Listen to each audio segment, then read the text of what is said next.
All right, let's bring in our panel. Santita Jackson is the host of the Santita Jackson Show. We also have Lloyd Chapman. He is the president of the American Small Business League and director of policy and special counsel for the AFL-CIO. Damon Silvers is with us as well. Thanks to all of you for joining us. Lloyd, let me start with you. The president put a heavy emphasis in his speech just now on having businesses and especially small businesses create more jobs. What do you think is the best way to achieve that? What can the government do to help small businesses create more jobs? I think it's real simple. The U.S. Census Bureau tells us that small businesses create 95% of all net new jobs. And there's a federal law that says 23% of all government contracts should go to small businesses, and yet there's been, I think, 25 investigations to show that that's not happening. So there's a new bill in Congress called H.R. 2568 that will stop the government from giving small business contracts to Fortune 500 corporations. That'll redirect about $100 billion a year in current federal infrastructure spending to the middle-class economy. I think that's the most effective thing that anyone's proposed so far. Santita, I want to bring you in the conversation here. African Americans are seeing the highest rate of unemployment across this country overall as a block. We're looking at, on average, 15.7%. And the Congressional Black Caucus is asking that job creation efforts be better aimed at this community. Talk about that. What are the top things you think need to be done?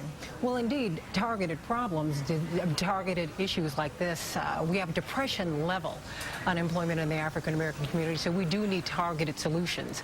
But the fact is, as I listen to my callers on my radio show every day on WVON, we want solutions right now. The fact is, black problems, according to my audience, have now become white problems. You know, white people now have black problems in America. So what does that mean?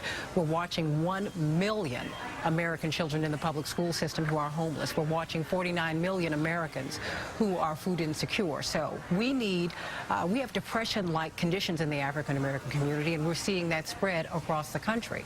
And we need depression-era jobs programs from the government, WPA-style programs. We have problems. We have issues.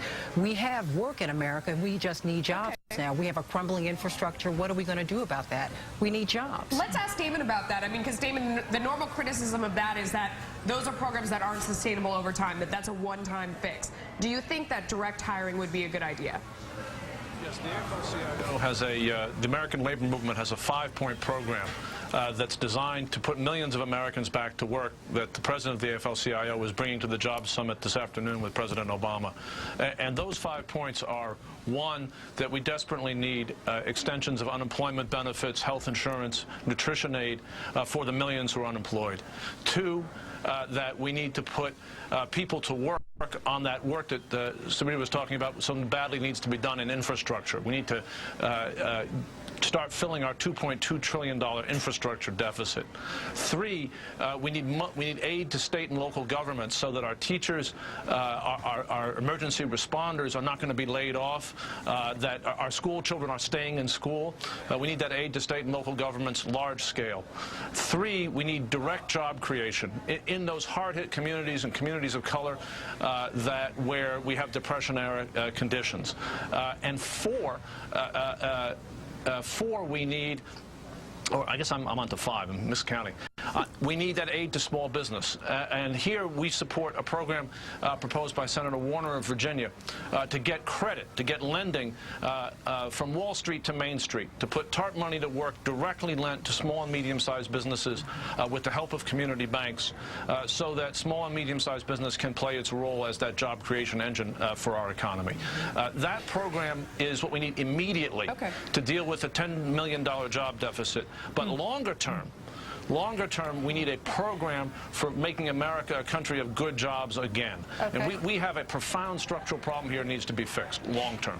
And let's bring in Michael in right now. He heads the New America Foundation's Economic Growth Program. So my question to you, Michael, with regard to the efficacy of the $787 billion stimulus program, to what extent do you think Congress is seriously considering a second stimulus program, and to what extent is the American public going to stomach that? Well, I don't think that the term stimulus was even appropriate in the first place. We're not looking at an ordinary recovery where you have a slight shot at the arm before things go back to normal. We're looking at the collapse of a bubble economy that lasted for more than a decade, the disappearance of vast numbers of jobs in the debt-based housing sector and financial sector. So we argue that you don't need just a recovery program, you need a program of long-term economic reconstruction. And when it comes to the stimulus, Congress and the White House have to explain to the public that every single industrial country in the world, including developing countries like China, has gone deeply into debt to deal with this depression-like crisis. This is not limited to the United States. In the long term, if we can get the economy growing again, that will help us reduce the deficit more than raising taxes prematurely. Yeah, and one thing we didn't get a chance to talk about was tax cuts for small businesses as well. It's an incentive, but I think we're out of time. Yeah, we are, unfortunately. But that's what happens when you have four intelligent people talking, and, what are you going to do? Only so much time. Thanks for joining us. Thank you very much, Michael, Lloyd, Santita, and Damon.